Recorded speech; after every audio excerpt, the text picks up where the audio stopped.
verdade que nós brasileiros temos que escolher dois tipos de imperialismo. C'est bien que vous disiez ça, parce que ce que je vous dis, il ne faut pas choisir, on peut se servir de l'un contre l'autre. Bon, par exemple, vous avez les Canadiens français, cela fait...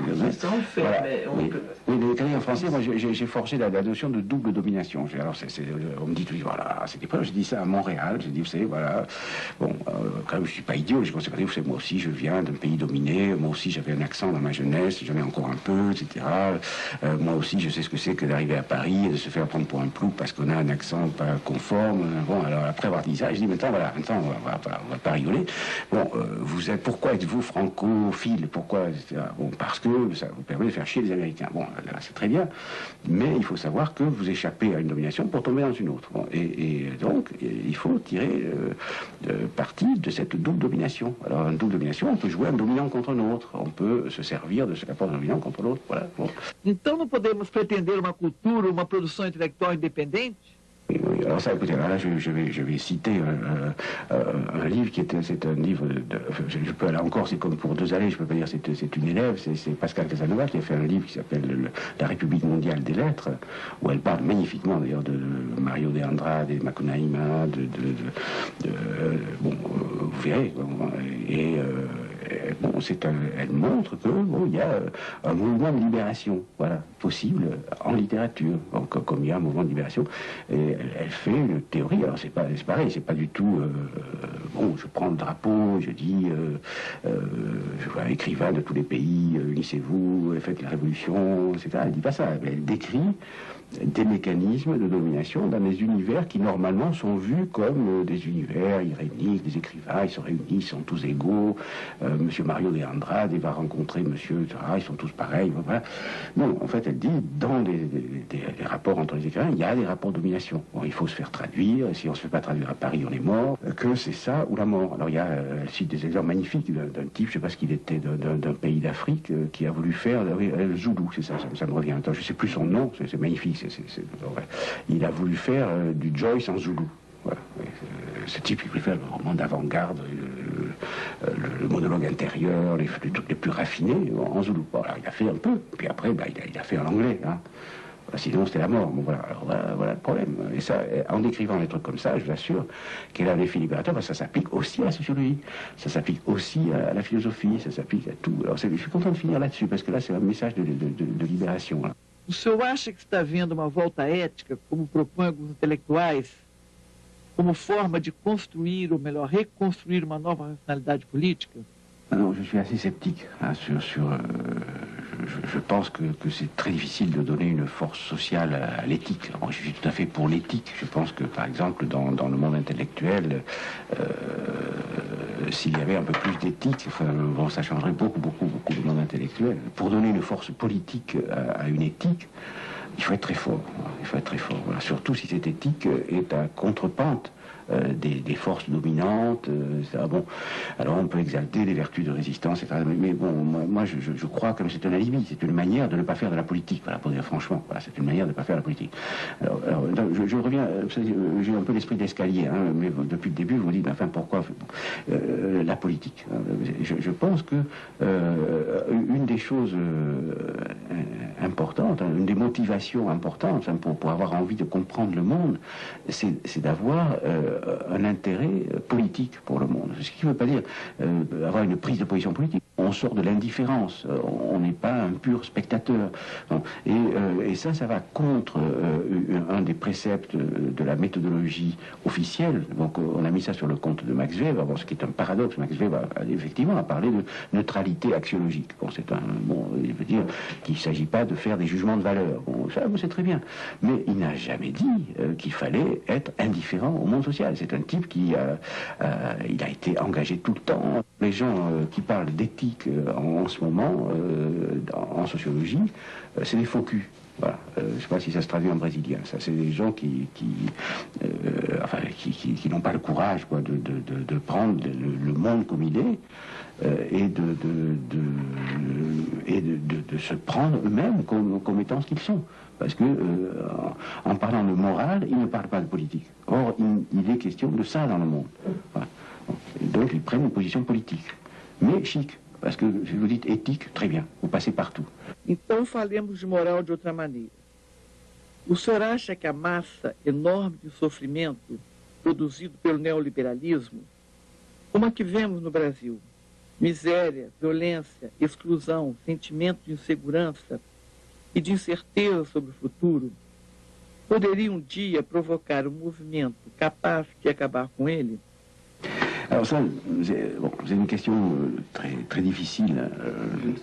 Je peux essayer d'élaborer un petit peu. Je pense que les situations de crise, les situations sont des situations critiques, c'est-à-dire dans lesquelles le monde part en éclats, part en morceaux, les gens n'ont plus de repères, n'ont plus d'instruments de totalisation, quoi.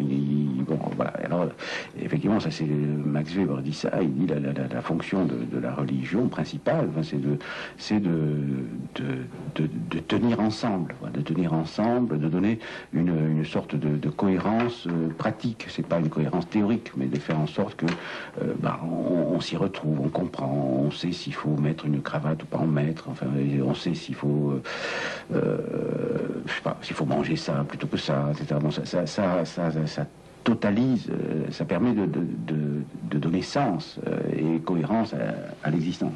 Alors, bon, malheureusement, je pense que les prophétismes religieux sont en général dans la logique de l'escapisme, comme disent les anglo-saxons, c'est-à-dire ça conduit à des visions millénaristes, ça détourne du politique dans ce qu'il a de brutal, d'insupportable. Bon, ça fait fuir la vie. Bon, alors, on peut se demander, bon, si on est utopiste, si on se dit, bah oui, où est-ce qu'on va trouver des forces sociales pour changer ce monde, voilà, parce que c'est une question que je me pose aussi. Alors là, pas en tant que chercheur, je m'impose aussi. Bon, je l'ai dit, je l'ai pas caché. Je pense que ce qui se passe est très grave et que l'humanité est menacée. Moi, je pense pas à moi, mais je suis entouré d'un tas de jeunes gens, de jeunes filles qui travaillent, qui y croient, et beaucoup de choses que je fais, je les fais, bon, ça a l'air idiot, mais c'est vrai, pour eux. Bon, et souvent, c'est eux qui me le demandent. Ils me disent, tiens, ah oui, vous devriez faire ça, voilà, bon. Et donc, je voudrais bien savoir, suggérer de l'utopisme, mais réaliste. Voilà. Dire aux gens, par exemple, 68, moi j'étais à la fois pour et en même temps contre, parce que je trouvais que c'était de l'utopisme utopique. Voilà. Bon. Et moi je prêche depuis des années qu'il faut de l'utopisme, mais réaliste, avec un peu de plomb dans la cervelle. Hein. D'ailleurs, on voit ce qu'ils deviennent, la plupart de ces utopistes, ils tournent Kazakh. Bon. Alors, pour faire de l'utopisme réaliste, il faut connaître le monde, il faudrait être à la fois jeune et vieux. Voilà. Pour faire de l'utopisme réaliste, il faut être comme ça, enthousiaste comme un jeune, un peu naïf comme un jeune, et puis en même temps pondéré, sérieux, réaliste, un peu triste, un peu pessimiste comme un vieux. Voilà. Bon. Alors la sociologie, moi je dis ça souvent, c'est triste. Moi, quand j'avais 20 ans, si on m'avait raconté ce que je raconte, j'aurais dit quel connard, c'est pas possible, c'est scandaleux. Non, c'est vrai, c'est sinistre, c'est pas gai, c'est rabat-joie. Moi je pense qu'un des grands problèmes voilà, je vais dire des choses que je ne devrais pas dire, mais tant pis. Un des grands problèmes du mouvement social, c'est de trouver des nouvelles formes de lutte sociale et de sortir. Enfin bon, il ne faut pas abandonner les anciennes, parce qu'on n'a pas, pour le moment, on n'a pas autre chose. Hein. Il faut faire des manifestations, faire des défilés avec des banderoles, etc., des slogans. Il faut continuer. Bon, mais je pense qu'il faut inventer de nouvelles formes. Par exemple, les étudiants américains, au moment de la guerre du Vietnam, ont inventé une foule de choses. Ils ont brûlé les cartes d'identité, ils ont brûlé les drapeaux. Bon, pourquoi? Parce que, étant intellectuels, ils avaient plus de capital, ils étaient plus libres. Bon. Os seus livros e artigos são traduzidos praticamente no mundo todo. O senhor foi o autor mais citado em ciências sociais em língua inglesa no ano passado.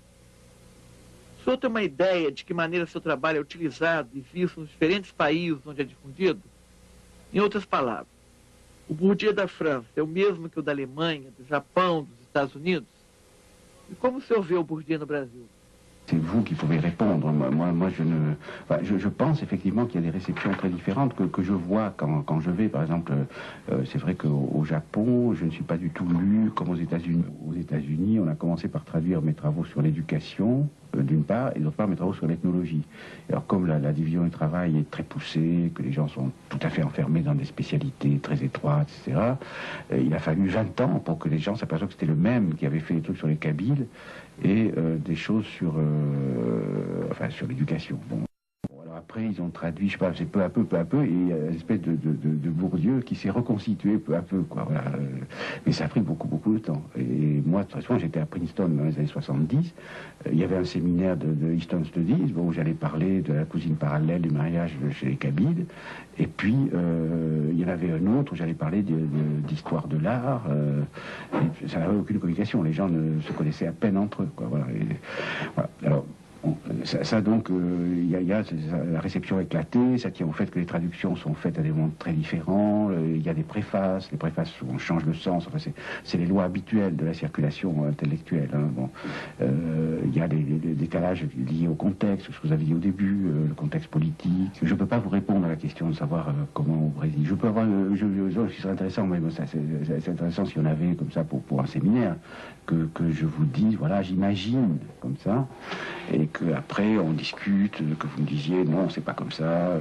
O senhor não imagina nada? Si, j'ai un peu une idée, oui, j'ai un peu. Laquelle? Oh, non, mais ça, c'est pas intéressant parce que ça. Non, c'est une curiosité personnelle. Je ne. Bon. Permette la précision.